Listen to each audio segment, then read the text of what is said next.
Hello बच्चों, Madhya Pradesh lineman की तैयारी के लिए आज मैं आप लोगों के लिए डीसी मशीन का लेक्चर देने जा रहा हूं। ये लेक्चर बड़ा हो सकता है, कोशिश करिएगा लेक्चर को बड़े ध्यान से देखिएगा, समझिएगा। अगर चैनल पर नए हो तो प्लीज़ मेरे चैनल को लाइक करो, शेयर करो एंड सब्सक्राइब जरूर करो। डीसी जनरेटर,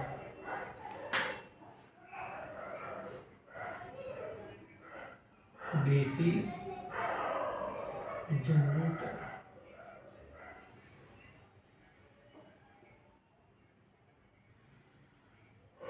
ठीक है, इसको बोलते हैं डीसी जनरेटर। अब देखिए डीसी जनरेटर काम क्या करता है। ये आपका डीसी जनरेटर हो गया।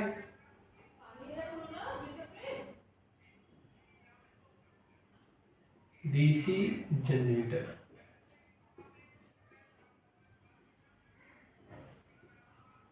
ठीक।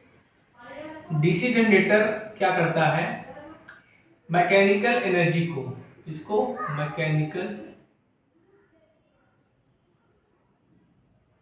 एनर्जी को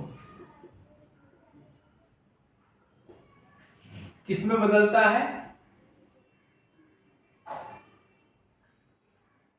इलेक्ट्रिकल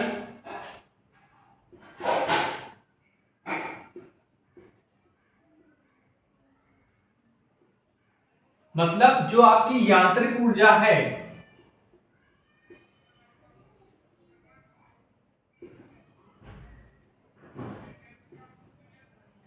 इसको विद्युत ऊर्जा में बदलता है।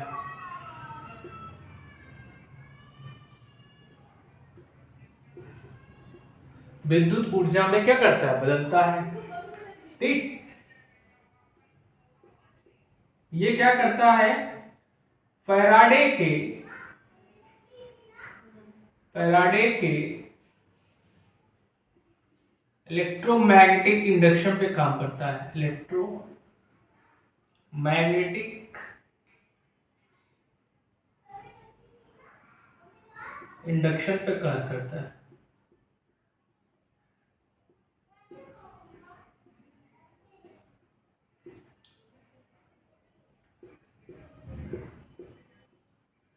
किस पे करता है, फैराडे के इलेक्ट्रोमैग्नेटिक इंडक्शन पे ये कार्य करता है। इसकी जो रेटिंग होती है बेटा, इसमें क्वेश्चन पूछा जाता है इसलिए हम बता दे रहे हैं। इसकी रेटिंग जो होती है केडब्ल्यू में होती है, इसमें किलोवाट में होती है,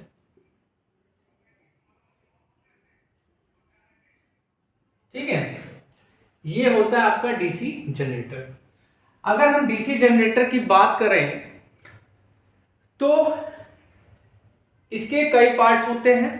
अगर उनकी पार्ट्स की बात करें तो बच्चों मैं आपको मेन पार्ट्स बताऊंगा जो क्वेश्चन एग्जाम में पूछे जाते हैं, ठीक है।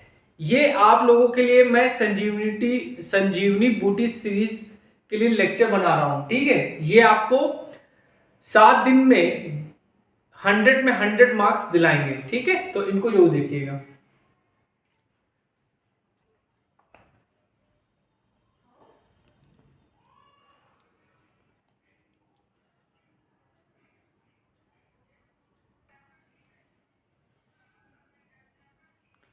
अब हम इसके मेन पार्ट्स के बारे में डिस्कस करेंगे और किससे बना होता है ये भी आपको बताएंगे, क्योंकि ये क्वेश्चन पूछा जाता है, ठीक है। पहला है आपका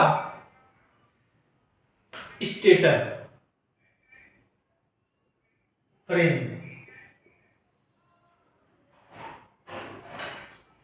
फ्रेम को हिंदी में बोलते हैं ढांचा, ठीक है। ये क्वेश्चन पूछता है, ठीक है। फ्रेम का भी क्वेश्चन पूछता है। ये किससे बना होता है बेटा, ये बना होता है आपका कॉस्ट आयरन से।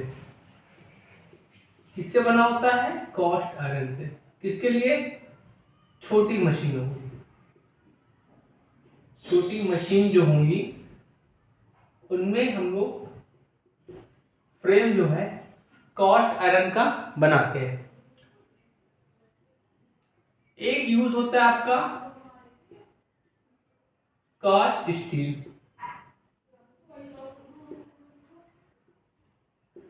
ये बड़ी मशीन के लिए होता है।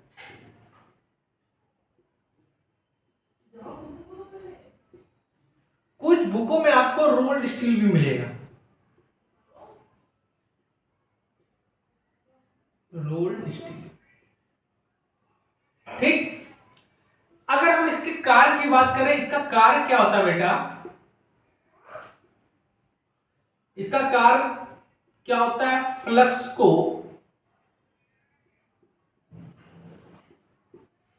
को लो रिलेक्टेंस का पाथ देना, लो रिलेक्टेंस का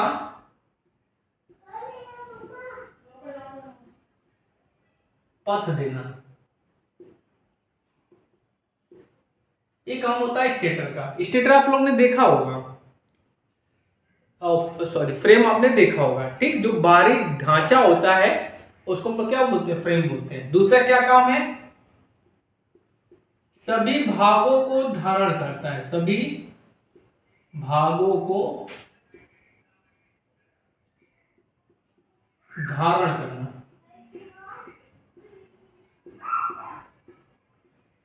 तीसरा काम क्या है, तीसरा काम इसका ये है कि जो आपके यांत्रिक आघात है, ठीक है, उनसे ये बचाता है। ठीक है, तो लिखेंगे यांत्रिक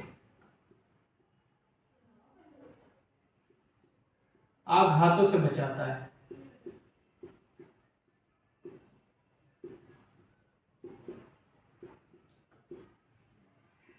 यांत्रिक आघातों से बचाता है। और क्या है, डस्ट है, धूल, मिट्टी आदि से बचाता है।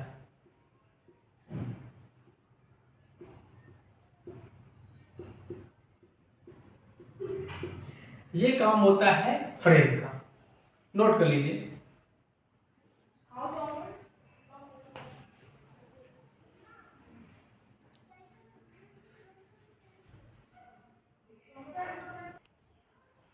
अब देखिए दूसरा पार्ट आता है आपका क्या आता है, आर्मेचर आता है। क्या आता है, आर्मेचर।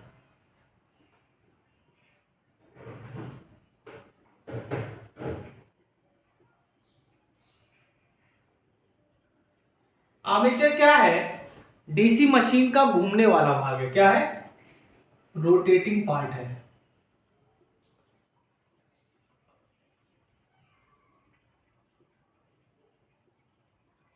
क्या है ये, रोटेटिंग पार्ट है। किसका बना होता है, सिलिकॉन स्टील से, सिलिकॉन स्टील की पत्तियों से।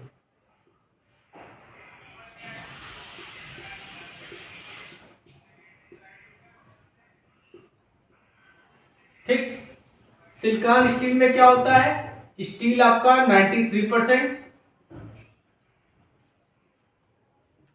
सिलिकॉन आपका 7%। ये भी आपको पता होना चाहिए। ठीक, इन पत्तियों की जो थिकनेस होती है, मोटाई, ये होती है 0.35 mm से 0.5 mm। ठीक है, अब इनको क्या करते हैं हम लोग, लेमिनेट करते हैं। क्या करते हैं, लेमिनेट, किससे, वार्निश से।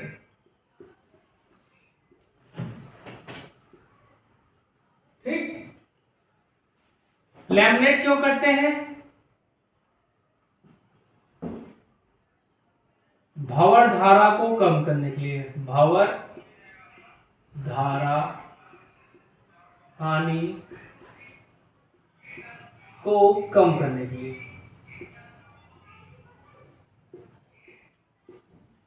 ठीक, सिलिकॉन स्टील क्यों करते हैं, शैथिल हानियों को कम करने के लिए, शैथिल हानियों को कम करने। ठीक, आपका जो आर्मेचर होता है इसमें डायनेमिक ईएमएफ उत्पन्न होता है, डायनेमिक ईएमएफ उत्पन्न होता है। कैसा होता है बेटा? ईएमएफ एसी होता है। ईएमएफ हमेशा एसी होता है।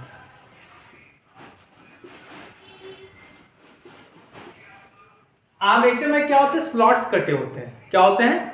स्लॉट्स कटे होते हैं जिसमें कंडक्टर रखे जाते हैं। ठीक है, इसमें क्या होते हैं? स्लॉट्स कटे होते हैं।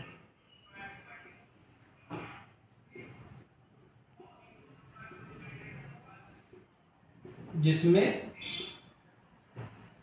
कंडक्टर होते हैं।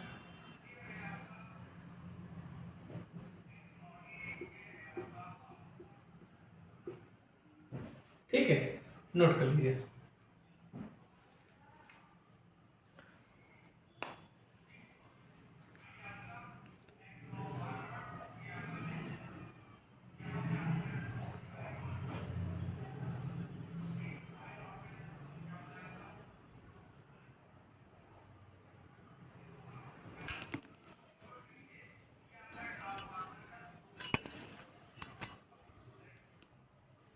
अब चलिए अगला भाग देखते हैं। इसका जो पार्ट है बहुत इंपॉर्टेंट है, वो है आपका कम्यूटेटर।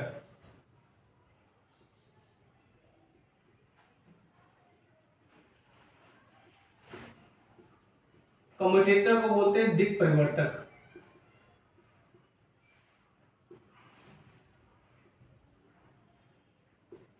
इसमें से क्वेश्चन पूछेगा ही पूछेगा आपसे। दिक् परिवर्तक, इसका निर्माण जो होता है हार्ड ड्रा कॉपर से होता है।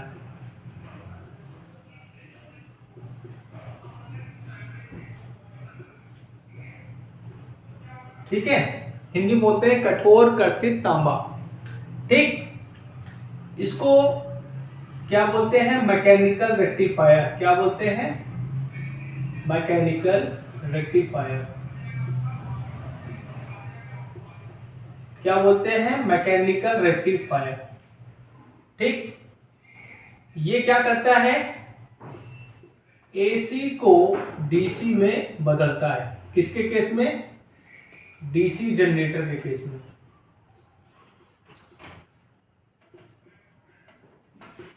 डीसी जनरेटर के केस में क्या करेगा? एसी को डीसी में बदलता है और डीसी को एसी में बदलता है। किसमें? डीसी मोटर के केस में। डीसी मोटर के केस में। ठीक है, अच्छा, और क्या होता है? इसके साथ एक होता है आपका ब्रश। ब्रश का निर्माण क्या होता है? कार्बन, ग्रेफाइट और कॉपर से किया जाता है। ठीक, कॉपर कहां प्रयोग करेंगे? जहां पे मोर करंट चाहिए। कहां चाहिए? मोर करंट। ठीक है, जहां पे हमको मोर करंट चाहिए वहां पे हम लोग जो ब्रश है वो क्या कराएंगे? कॉपर का लगाएंगे। ठीक, अच्छा, ब्रश का काम क्या है? बाहरी सर्किट को धारा देना। बाहरी सर्किट को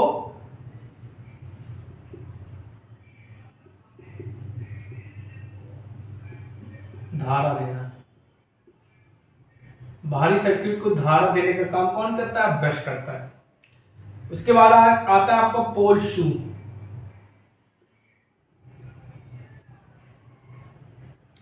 ये बना होता है आपका कॉस्ट आयरन का। किसका? कॉस्ट आयरन का। ठीक, कॉस्ट आयरन का बना होता है। ये क्या करता है? फ्लक्स को एयर गैप में समान रूप से वितरित करता है। समान रूप से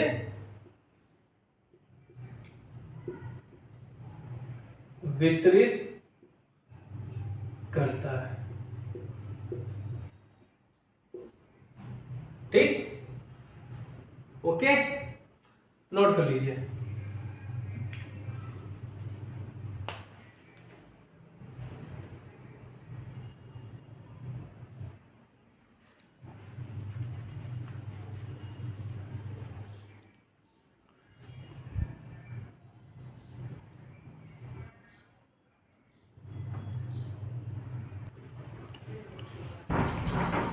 अब चलिए हम लोग देखते हैं जो आपका ईएमएफ उत्पन्न होता है उसका फॉर्मूला। तो ईएमएफ का फॉर्मूला क्या होता है, E equal to five Z P N by 60 A.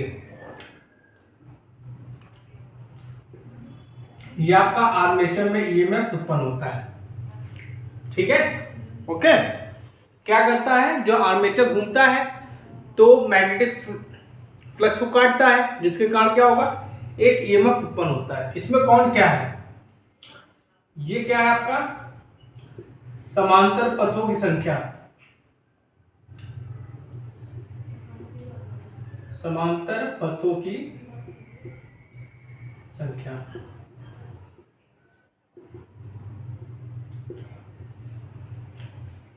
ये क्या है, गति। ये क्या है, पोल्स, ठीक है। ये क्या है आपका फ्लक्स है। ये आपका क्या है, कंडक्टर्स, नंबर ऑफ कंडक्टर्स, ठीक। अब देखिए इसमें भी ट्विस्ट होता है, इसमें भी ट्विस्ट होता है। देखिए दो वाइंडिंग होती है। अगर हम लैप वाइंडिंग की बात करें, लैप वाइंडिंग के लिए लैप वाइंडिंग कहां यूज करते हैं, जहां पे हमको मोर करंट चाहिए। क्या चाहिए, मोर करंट। जहां पर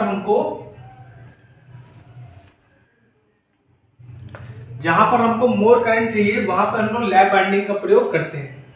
और इसमें क्या होता है, A बराबर P होता है। क्या होता है, A बराबर P। तो ये वैल्यू अगर उठा के इसमें हम रखें तो आपका ईएमएफ का फॉर्मूला क्या हो जाएगा, फाइव जेड एन बाई 60। ये हो जाएगा लैप वाइंडिंग में उत्पन्न ईएमएफ। इसको हमने नाम दे दिया P, EP। क्या नाम दे दिया इसको हमने, EP नाम दे दिया, ठीक। वेव वाइंडिंग कहां यूज होती है,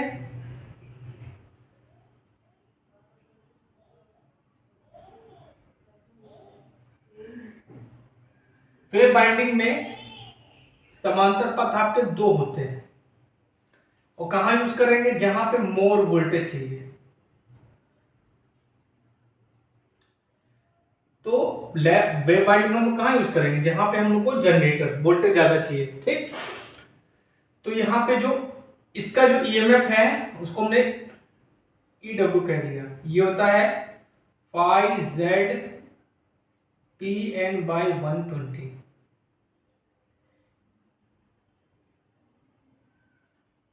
ठीक। अगर आपसे कोई पूछे कि लैप ईएमएफ और वेव ईएमएफ में क्या रिलेशन होता है, तो ये होता है EW equal to P by 2 into EP।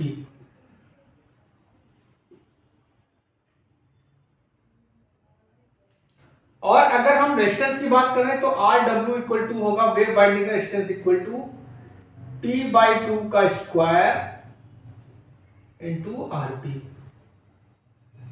ये भी नोट कर लीजिए, कोई बताएगा नहीं आपको, ठीक है। और ईएमएफ कैसा होता है आपका, डायनेमिक मैंने बता चुका हूं, लिख लीजिए।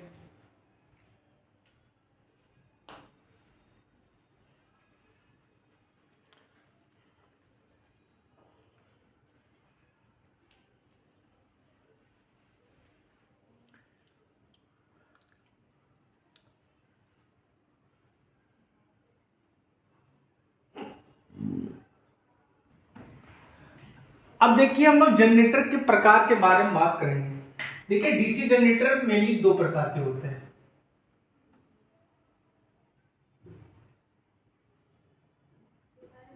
एक होता है आपका सेपरेटली एक्साइटेड जनरेटर,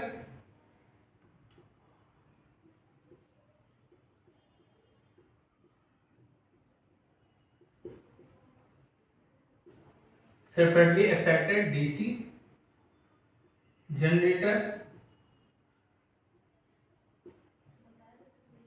एक होता है सेल्फ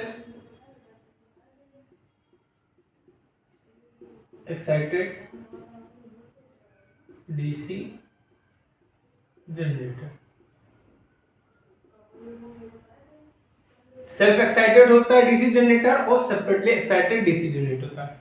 अब इसके भी बेटा तीन पार्ट होते हैं।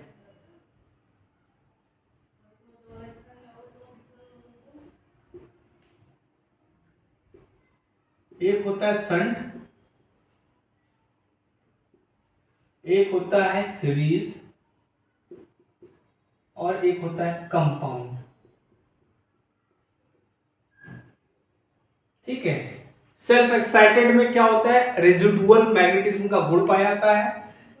क्या, अवशिष्ट चुंबकत्व का गुण, अवशिष्ट चुंबकत्व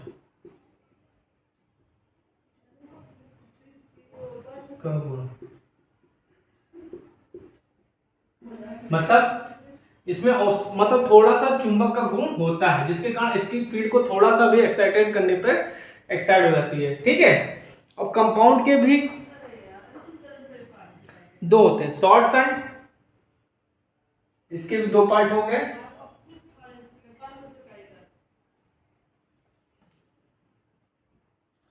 शॉर्ट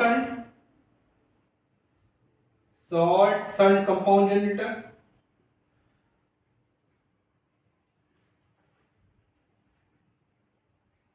एक होता है लॉन्ग शंट कंपाउंड जनरेटर।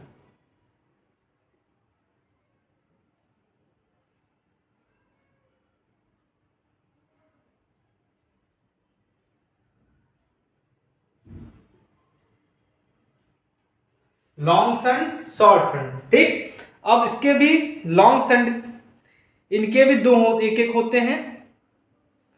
ठीक है। एक होता है कॉमुलेटिव, एक होता है डिफरेंशियल। एक होता है cumulative,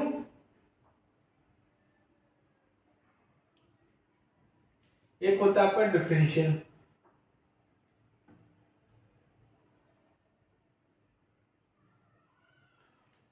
differential compound generator, cumulative compound generator. ठीक है। ठीक। और कॉमुलेटिव के भी तीन होते हैं,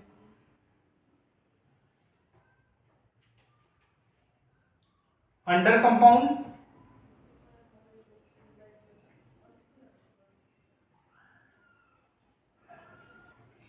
under compound,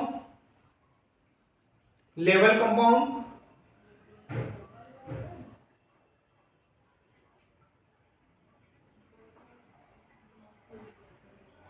under compound, level compound, over compound.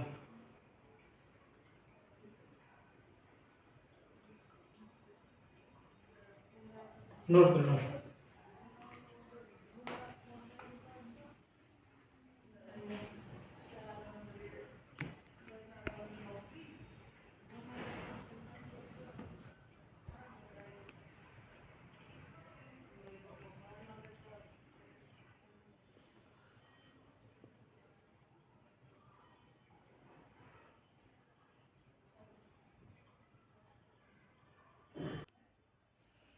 अब देखिए पृथक उत्तेजित डीसी जनरेटर देखते हैं। पृथक उत्तेजित मतलब इसकी फील्ड को एक्साइटेशन हम दूसरे सोर्स के द्वारा करते हैं। सोर्स आपका क्या हो सकता है, कोई भी बैटरी हो सकता है या कोई भी दूसरी मोटर हो सकती है। तो ये आपका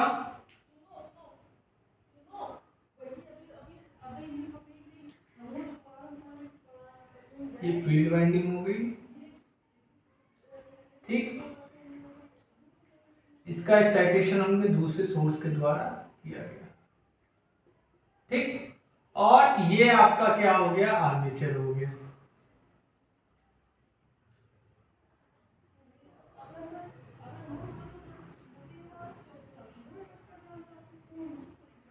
ये लोड है। ठीक। ये आपका ब्रश हो गया, प्लस माइनस, ये आपका इजी ईएमएफ हो गया। ठीक है। और यहां पे आपकी आईएफ करंट फ्लो होगी और ये आपकी आर्मेचर करंट फ्लो होगी। ये आपकी लोड करंट और ये आपकी आर्मेचर करंट। ठीक। यहां पे आपका वोल्टेज हो जाएगा। ठीक है,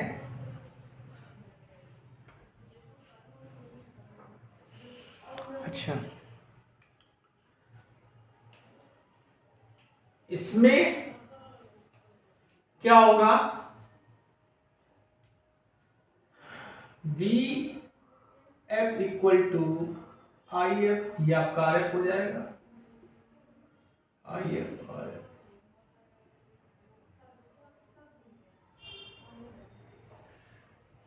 ठीक है,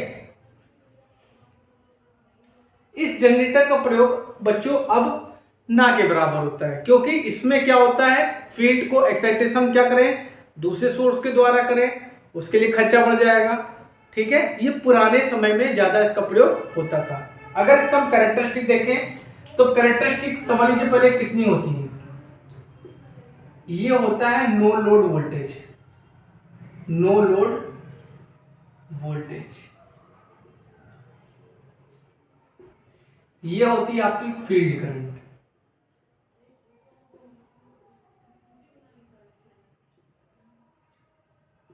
ये होती है आपकी आर्मेचर करंट।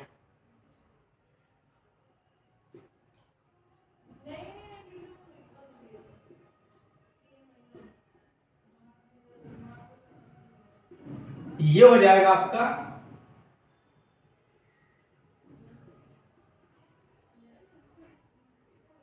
आर्मेचर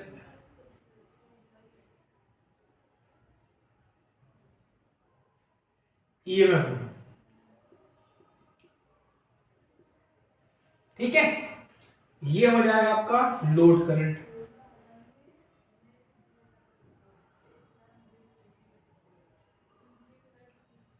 ये हो जाएगा आपका VL लोड वोल्टेज।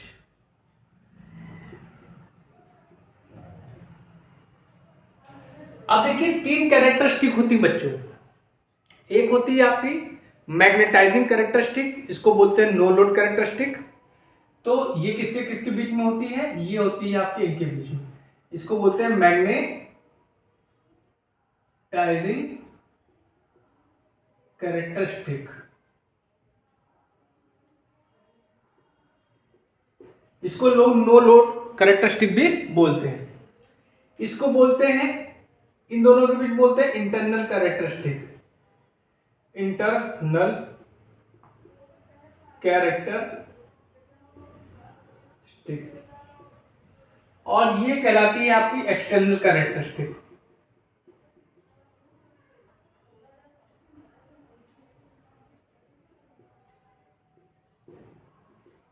ठीक है, ये ई नॉट और आई एफ फील्ड करंट के बीच में जो कैरेक्टरिस्टिक होती है उसको नो लोड कैरेक्टरिस्टिक बोलते हैं या मैग्नेटाइजिंग कैरेक्टरिस्टिक बोलते हैं। आई और ईजी के बीच में जो कैरेक्टरिस्टिक होती है उसको बोलते हैं इंटरनल कैरेक्टरिस्टिक, और लोड करंट और वोल्टेज की आउटपुट वोल्टेज के बीच में जो कैरेक्टरिस्टिक होती है उसको बोलते हैं एक्सटर्नल कैरेक्टरिस्टिक। अगर हम इस जनरेटर का कैरेक्टरिस्टिक निकालें तो ये तो आपका अगर नो लोड कैरेक्टरिस्टिक निकालेंगे तो कैसे होगा, देखिए ये आपकी फील्ड करंट है, ठीक, और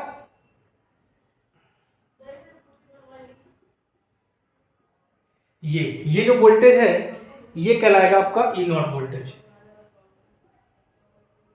ठीक, ये आपका, ठीक है,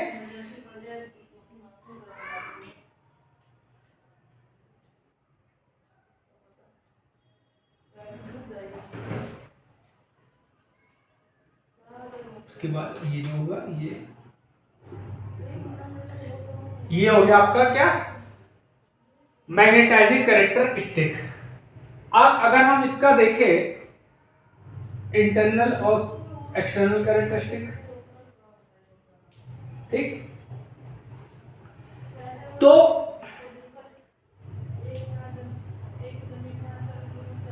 ये आपका क्या हो गया,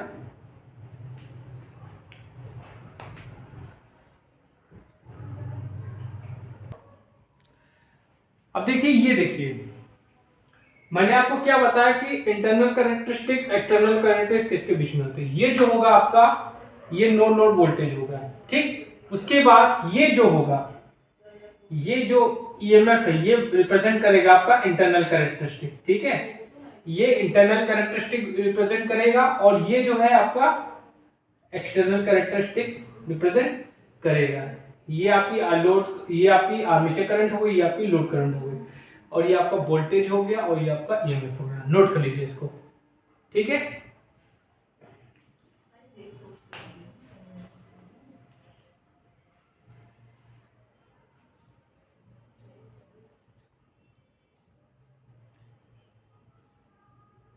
बंद है वो। अब देखिए शंट जनरेटर देखते हैं। शंट जनरेटर बहुत इंपॉर्टेंट है। This is a very important shunt generator.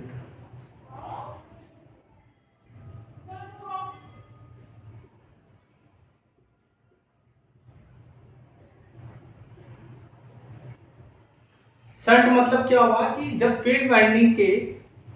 Field winding को आर्मेचर वाइंडिंग के पैरेलल में कनेक्ट करते हैं तो वो बन जाता है शंट जनरेटर। ठीक, जैसे ये आपकी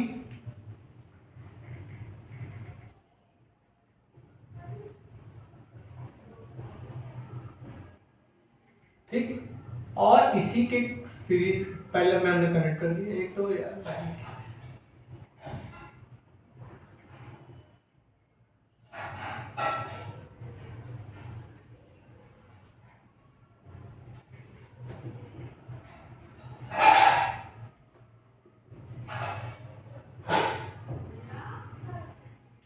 और ये आपका लोड हो गया।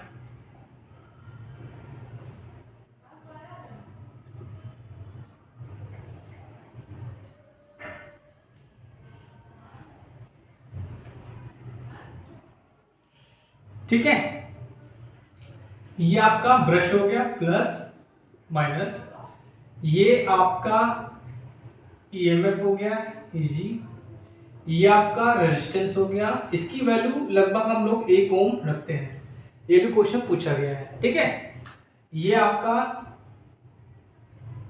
RSH है। ठीक है, अच्छा ठीक है, इसमें क्या होता है, मोल टन होते हैं। क्या होते हैं, ज्यादा टन होते हैं, मोल टन। और पतले तारों का प्रयोग करते हैं, पतले तार। ठीक, अब यहां पे करंट कौन सी फ्लो होगी, आर्मेचर करंट। ये आपकी लोड करंट हो जाएगी, ये आपकी शंट करंट हो जाएगी। ठीक, अच्छा ठीक है। अब इसमें क्या होगा देखिए, आर्मेचर करंट आपकी 2 भागों में बढ़ रही है, तो आई ए इक्वल टू हो जाएगा ISH प्लस IL। ठीक, ओके।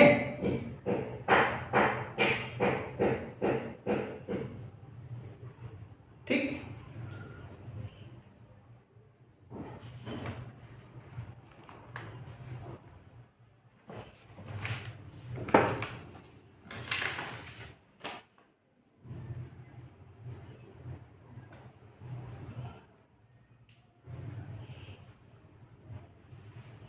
अगर हम इसमें केवीएल लगा दें,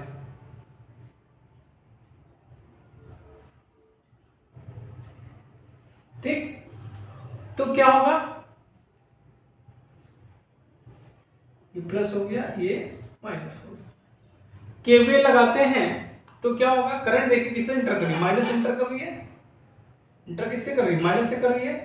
तो ये हो जाएगा माइनस का Eg प्लस वोल्टेज ड्रॉप क्या लेंगे हम लोग, माइनस प्लस में लेंगे, IA RA प्लस। अब करंट किससे एंटर होगी, यहाँ पे करंट इसमें एंटर होगी आपकी प्लस से, तो ये हो जाएगा आपका प्लस V इक्वल टू 0। तो Eg इक्वल टू आ जाएगा आपका V प्लस IA RA।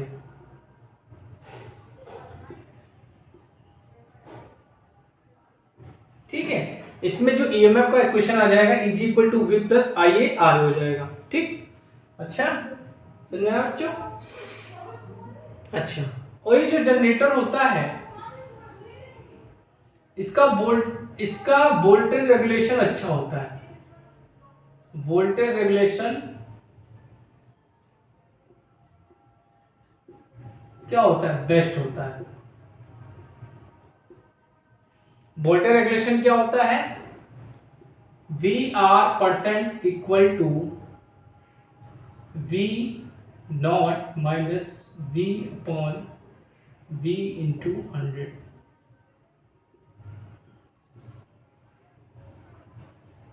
ठीक है, इस जनरेटर का प्रयोग कहां करते हैं हम लोग, बैटरी चार्जिंग में। किसमें, बैटरी चार्जिंग में, इलेक्ट्रोप्लेटिंग में, इलेक्ट्रोप्लेटिंग में इसका प्रयोग करते हैं। ठीक है, इतना नोट करिए।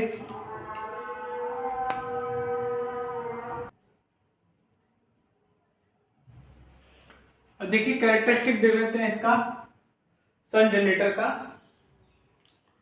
ये आपका क्या है, ये आपका नो लोड वोल्टेज ईएमएफ है।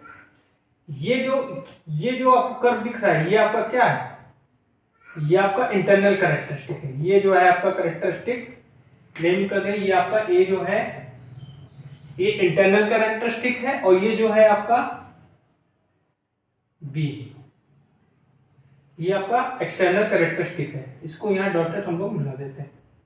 ठीक है, ये कैरेक्टरिस्टिक आप लोग जरूर याद रखिए, क्योंकि इसमें से क्वेश्चन आपके पूछे जाते हैं। ठीक है, और शंट जनरेटर का वोल्टेज रेगुलेशन सबसे अच्छा होता है। Voltage regulation equal to V naught minus V upon V. V naught मतलब क्या है, नो लोड पर नो लोड आउटपुट वोल्टेज, और ये क्या है, आउटपुट वोल्टेज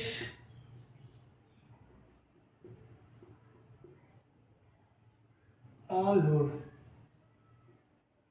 नोट कर लीजिए, बहुत इंपॉर्टेंट टॉपिक।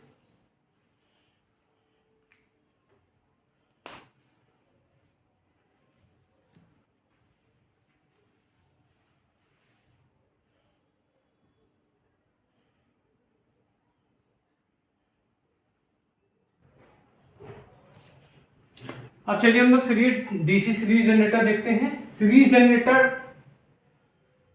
कब होता है, जब हम आर्मेचर के सीरीज में कोई हम फील्ड वाइंडिंग लगा देते हैं तो वो सीरीज जनरेटर बन जाता है।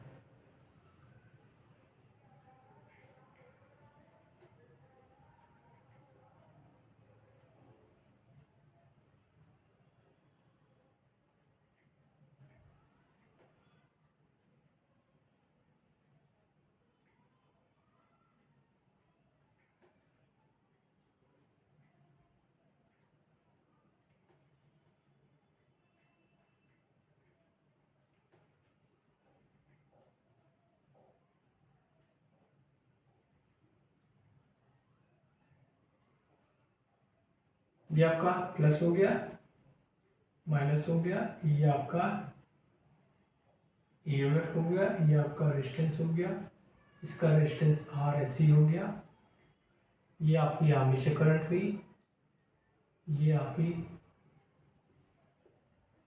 लोड करंट हो गई, प्लस माइनस यहाँ पे आपका ये वोल्टेज हो गया।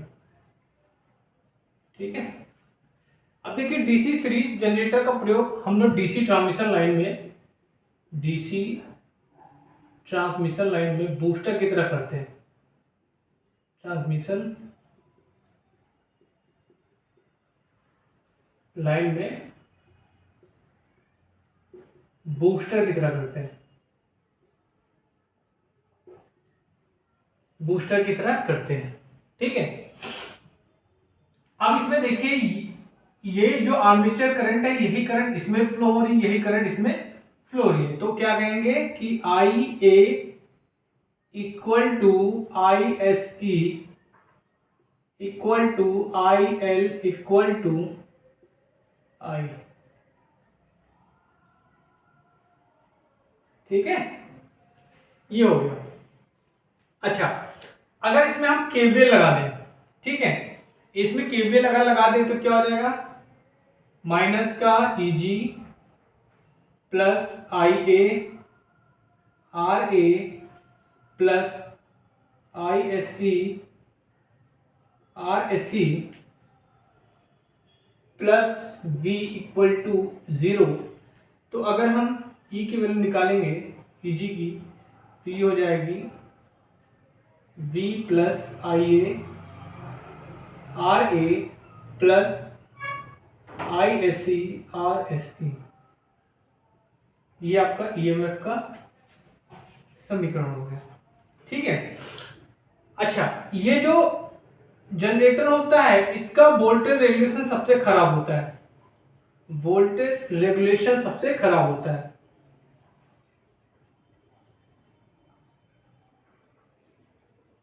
सबसे खराब, ठीक है। इसमें क्या होते हैं, लेस टर्न होते हैं और मोटे तारों का प्रयोग करते हैं। किसके, मोटे तारों का प्रयोग करते हैं। ठीक है, इसका प्रयोग हम लोग क्या करते हैं, अगर हम इसका कैरेक्टरिस्टिक की बात करें, ठीक है, इसका कैरेक्टरिस्टिक,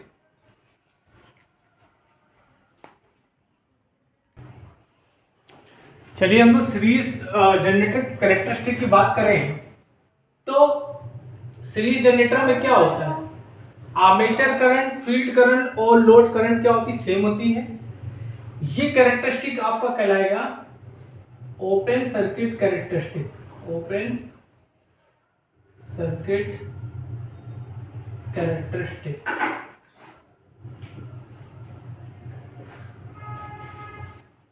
ये है आपका इंटरनल कैरेक्टरिस्टिक और ये है आपका एक्सटर्नल कैरेक्टरिस्टिक।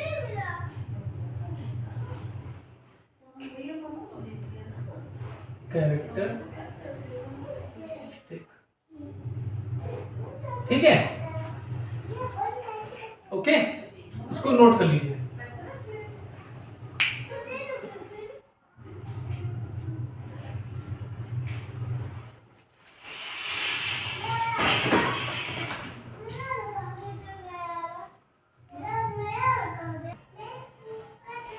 चलिए कुछ इफिशियंसीज देखते हैं, क्वेश्चन पूछा जाता है। देखिए पहले देखते हैं हम लोग मैकेनिकल इफिशियंसी, मैकेनिकल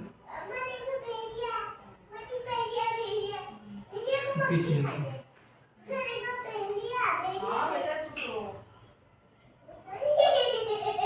क्या होता है इफिशियंसी फॉर्मूला, क्या होता है, output upon input, output upon input. तो यहाँ पे आउटपुट क्या होगा, ये इनपुट हो जाएगा, ये आउटपुट हो जाएगा, तो आउटपुट क्या हो जाएगा, Eg Ia। इनपुट क्या है ये, तो bhp इंटू 735.5, ये आपकी क्या होगी, मैकेनिकल इफिशियंसी, ये होगी आपकी मैकेनिकल इफिशियंसी। ठीक, अब अगर हम इलेक्ट्रिकल इफिशियंसी निकालें,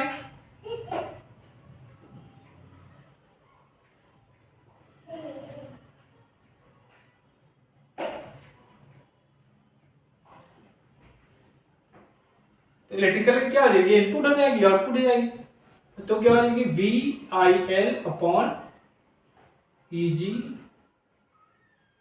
IA, ये हो गई आपकी इलेक्ट्रिकल इफिशियंसी। समझ में आया बच्चों,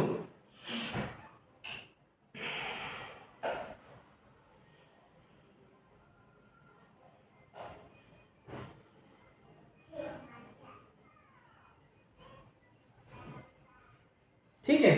अब ओवरऑल इफिशियंसी निकालें, जिसको बोलते हैं कॉमर्शियल इफिशियंसी, कॉमर्शियल इफिशियंसी। तो क्या आ जाएगा, mechanical efficiency into electrical efficiency. अब दोनों को मल्टीप्लाई कर देते हैं,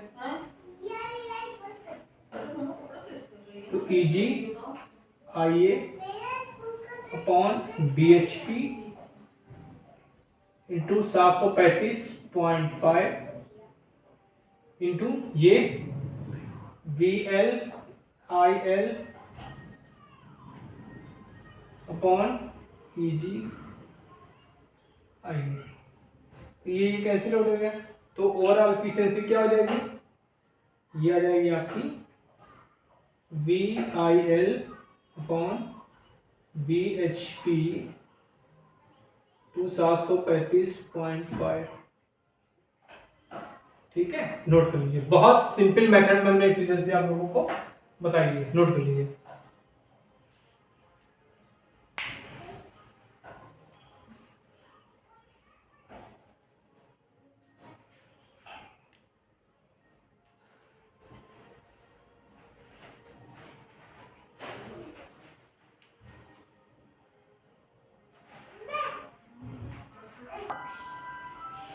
चलिए कुछ लॉसेस के बारे में डिस्कस करते हैं।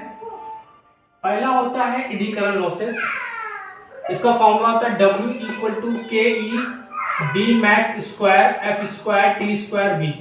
ठीक है, इससे क्या होता है, इसको दूर करने के लिए हम लोग लैमिनेशन करते हैं। क्या करते हैं, लैमिनेशन।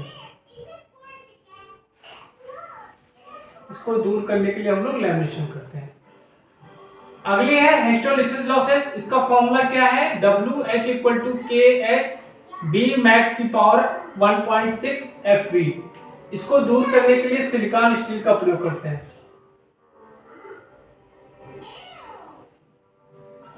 ठीक, ये क्या है आपका आर्मेचर लॉसेस, ये आपका शंट फील्ड लॉसेस, ये आपका सीरीज फील्ड लॉसेस।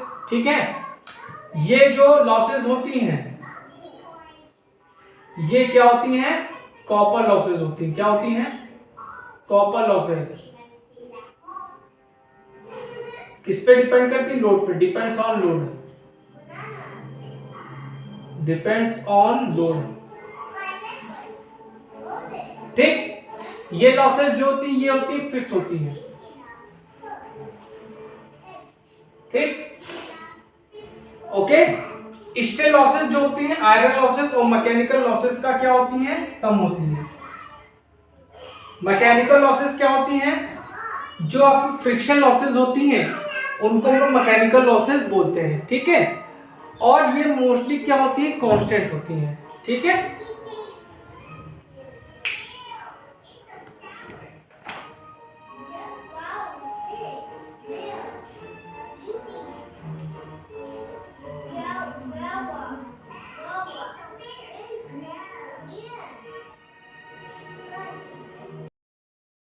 चलिए आज हम लोग आर्मेचर रिएक्शन डिस्कस करते हैं। आर्मेचर रिएक्शन बहुत ही इम्पॉर्टेंट टॉपिक है आप लोगों के लिए। ठीक है, देखिए आर्मेचर रिएक्शन होता क्या है। देखिए क्या होता है कि जो आपकी मेन मैग्नेटिक फील्ड होती है, ठीक है, ध्यान से समझिएगा, जो आपकी मेन मैग्नेटिक फील्ड होती है उस पर जब आपका आर्मेचर का मैग्नेटिक फील्ड प्रभाव डालता है तो इसको हम लोग बोलते हैं आर्मेचर रिएक्शन, या हिंदी में बोलते हैं आर्मेचर प्रतिक्रिया। ठीक, आर्मेचर प्रतिक्रिया मुख्य ध्रुवों से उत्पन्न चुंबकीय फ्लक्स व आर्मेचर के चालकों में उत्पन्न फ्लक्स के परस्पर विरोध का परिणाम है। मैंने आपको क्या बताया कि मेन मैग्नेटिक फील्ड पर जब आपका आर्मेचर की मैग्नेटिक फील्ड अपना प्रभाव डालती है तो इस क्रिया को आर्मेचर रिएक्शन कहते हैं। इसमें क्या होता है, इस कंडीशन पे क्या होता है, जो आपका मेन मैग्नेटिक फील्ड का जो रास्ता होता है, पाथ होता है, वो भटक जाता है। ठीक, क्या हो जाता है, भटक जाता है, मतलब वो डिस्टर्ब हो जाता है। ठीक है, देखिए क्या लिखा है, जब आर्मेचर चालकों में से कम भार धारा गुजर रही है तो आर्मेचर के चालकों द्वारा उत्पन्न ईएमएफ मुख्य फील्ड फ्लक्स के साथ इस प्रकार प्रक्रिया करता है कि मुख्य फील्ड क्षेत्र अपनी स्थिति बदल लेता है। ठीक है, मतलब मैंने आपको बताया क्या होता है कि जब आपका आर्मेचर का जो मैग्नेटिक फील्ड है वो आपका मेन मैग्नेटिक फील्ड पे प्रभाव डालता है, तो उससे क्या होता है कि जो मेन मैग्नेटिक फील्ड है वो उसका रास्ता क्या होता है, डिस्टर्ब हो जाता है। ठीक है, देखिए ये आपका क्या है, ये आपका मेन फील्ड है, ये आपका मेन मैग्नेटिक फील्ड है, इसको मैंने फिगर बना के समझाया है। ये आपका आर्मेचर हो गया। ठीक है, इसी ये आपके क्या हो जाएंगे, ये आपके ब्रश हो जाएंगे। ये आपके क्या दिख रहे हैं, ये ब्रश है आपके, ये आपके ब्रश है। इसी पे आपका MNA होता है और GNA होता है। MNA को बोलते हैं मैग्नेटिक न्यूट्रल एक्सेस और GNA को बोलते हैं ज्योमेट्रिकल न्यूट्रल एक्सेस। ठीक, तो जब नॉर्मल कंडीशन होती है तो दोनों ये एक्सेस क्या होते हैं, एक ही पे होते हैं। ठीक, ब्रश पे। और ये आपका क्या है, ये आपका नॉर्थ है, ये आपका साउथ है। ठीक, मतलब मैग्नेटिक फील्ड आपका क्या है, नॉर्थ से साउथ को जा रहा है। ठीक, अब दूसरा मैंने फिगर बनाया है, ये आपका आर्मेचर का मैग्नेटिक फील्ड है। ठीक है, आप देख सकते हैं ये आपका आर्मेचर का मैग्नेटिक फील्ड है, ये आपका नॉर्थ है, ये आपका साउथ है। ठीक है, तो आपके जो फ्लक्स है क्या आ रहे हैं, नॉर्थ से साउथ को जा रहे हैं। देख रहे हैं आप, ये नॉर्थ से, ये नॉर्थ हो गया, नॉर्थ से साउथ को जा रहे हैं। ठीक है, अब यही मैग्नेटिक फील्ड इस मैग्नेटिक फील्ड पे अपना प्रभाव डालेगा। ठीक है, ये जो आपका आर्मेचर का मैग्नेटिक फील्ड है, ये आपका ये जो मेन मैग्नेटिक फील्ड है, इस पे अपना प्रभाव डालेगा, जिसके कारण क्या होगा, ये अपना रास्ता भटक जाएगा। ठीक है, अब देखिए अगर हम बात करें टाइप्स ऑफ आर्मेचर रिएक्शन की, तो आपका आर्मेचर रिएक्शन बच्चों दो प्रकार का होता है। एक होता है आपका डीमैग्नेटाइजिंग आर्मेचर रिएक्शन और एक होता है आपका क्रॉस मैग्नेटाइजिंग आर्मेचर रिएक्शन। अब मैंने आपको बताया था कि क्या है कि आपका जो आर्मेचर का मैग्नेटिक फील्ड है वो मेन मैग्नेटिक फील्ड पे प्रभाव डालता है। तो ये देखिए आपने इसने क्या कर दिया, प्रभाव डाल दिया। तो जो आपका ये देख रहे हैं, आपका ये जो मेन मैग्नेटिक फील्ड का जो रास्ता है ये आपका डिस्टर्ब हो गया। ये क्या हो गया, आपका डिस्टर्ब हो गया, मतलब इसको, तो ये अपना प्रॉपर वे में नहीं जा रहा है। ठीक है, ये रास्ता अपना भटक गया है। इस कंडीशन में क्या होगा, जो आपका MNA होगा, ये तो आपका GNA हो गया, मतलब ज्योमेट्रिकल न्यूट्रल एक्सेस। इस कंडीशन पे ये जो आपका मैग्नेटिक न्यूट्रल एक्सेस है वो खिसक जाएगा, थीटा एंगल खिसक जाएगा। मतलब ये प्रॉपर आपका इस पे था 90 डिग्री पे, लेकिन ये क्या हो जाएगा, थीटा एंगल खिसक जाएगा। इसी को बोलते हैं हम लोग आर्मेचर रिएक्शन। अच्छा, कैलकुलेशन ऑफ एम्पीयर टर्न की बात करें तो अगर हम एम्पीयर टर्न की वैल्यू निकालें, ठीक, तो क्या होगा, मैकेनिकल एंगल इक्वल टू क्या होता है, इलेक्ट्रिकल एंगल बटे पेयर ऑफ पोल्स। मतलब ये आपका थीटा इलेक्ट्रिकल पेयर्स ऑफ पोल मतलब P/2 हो जाएगा। तो इसका नया फॉर्म ये तो ये हो गया क्या, mechanical angle equal to electrical angle upon pairs of poles.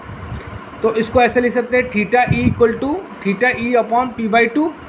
और इसको इस फॉर्मूले को और हम फॉर्म में लिख सकते हैं, तो ये हो जाएगा theta electrical equal to P/2 into theta mechanical. ठीक है, यहाँ पे थीटा इलेक्ट्रिकल को हम लोग लेते हैं 180 डिग्री लेते हैं, थीटा इलेक्ट्रिकल को हम लोग 180 लेते हैं, और जो थीटा मैकेनिकल होता है इसको हम लोग लेते हैं 360 डिग्री। ठीक है, ये भी आपको पता होना चाहिए। अब आते हैं डीमैग्नेटाइजिंग एम्पीयर टर्न निकालना हो, क्योंकि बच्चों इससे न्यूमेरिकल्स आपके पूछे जाते हैं, इसलिए मैं आपको बता दे रहा हूँ। ठीक है, डीमैग्नेटाइजिंग एम्पीयर टर्न, तो एम्पीयर टर्न पर पोल, यहाँ पे TD दिया है मतलब डीमैग्नेटाइजिंग का, तो ये होता है ZI इंटू थीटा बाय 360। ठीक है, Z क्या है, कंडक्टर्स हैं, I क्या करंट है। ठीक, और अगर आपसे कहा जाए कि क्रॉस मैग्नेटाइजिंग एम्पीयर टर्न की वैल्यू क्या होती है, तो ये होता है ATC मतलब एम्पीयर टर्न, TC मतलब क्या, cross magnetising upon pole, equal to होता है ZI into 1/2P minus theta by 360। ठीक है, अब चलिए देखते हैं कि आर्मेचर रिएक्शन को दूर करने के लिए हम लोग क्या कर सकते हैं। अब देखिए आर्मेचर रिएक्शन को दूर करने के उपाय बात करेंगे हम। तो देखिए अगर हम मैग्नेटिक पोल्स पे एक्स्ट्रा एम्पीयर टर्न व्यवस्थित करते हैं, ठीक है, मैग्नेटिक पोल्स पे अगर हम लोग एक्स्ट्रा एम्पीयर टर्न व्यवस्थित करते हैं तो उससे क्या होता है, आपका आर्मेचर रिएक्शन को कम किया जा सकता है। दूसरा पॉइंट क्या है, मैग्नेटिक पोल शू की लंबाई बढ़ाकर। मैग्नेटिक पोल शू का काम क्या है, पोल ये क्या करता है कि फ्लक्स को एयर गैप में समान रूप से वितरित करता है। तो अगर इसकी हम लंबाई बढ़ा देंगे तो जो आपका फ्लक्स हो जाएगा वो क्या हो, समान रूप से एक समान वितरित हो जाएगा एयर गैप में, जिसके कारण क्या होगा, आर्मेचर रिएक्शन आपकी कम हो जाएगी। दूसरा पॉइंट क्या है, इंटरपोल्स का प्रयोग। ठीक है, इंटरपोल्स क्या करते हैं, इंटरपोल्स को हम लोग क्या करते हैं, आर्मेचर के सीरीज़ में लगाते हैं। ठीक है, आर्मेचर वाइंडिंग जो होती है उसके सीरीज़ में इंटरपोल्स को हम लोग लगाते हैं, जिसके कारण क्या करता है, ये जो आपका इंटरपोल्स है ये आर्मेचर की मैग्नेटिक फील्ड को न्यूट्रलाइज कर देता है। क्या कर देता है, हमेशा याद रखिएगा, ये क्वेश्चन पूछा भी जाता है कि इंटरपोल्स जो होता है ये आपके आर्मेचर वाइंडिंग के सीरीज़ में लगाया जाता है। ये क्या करता है, आर्मेचर जो आपका आर्मेचर का फील्ड वाइंडिंग होता है उसको न्यूट्रलाइज कर देता है, जिसका आर्मेचर रिएक्शन क्या होती है, कम हो जाती है। कंपनसेटिंग वाइंडिंग की व्यवस्था करके, कंपनसेटिंग वाइंडिंग का भी प्रयोग करके हम लोग आर्मेचर रिएक्शन को कम कर सकते हैं। ठीक है, तो बच्चों आज हमने क्या पढ़ा, आर्मेचर रिएक्शन। ठीक है, आई होप आप लोगों को समझ में आया होगा। अगर आप चैनल पर नए हो तो प्लीज़ मेरे चैनल को लाइक करो, शेयर करो और सब्सक्राइब जरूर करो, जिससे मैं और अच्छे अच्छे आपके लेक्चर्स बना सकूं। Thank you.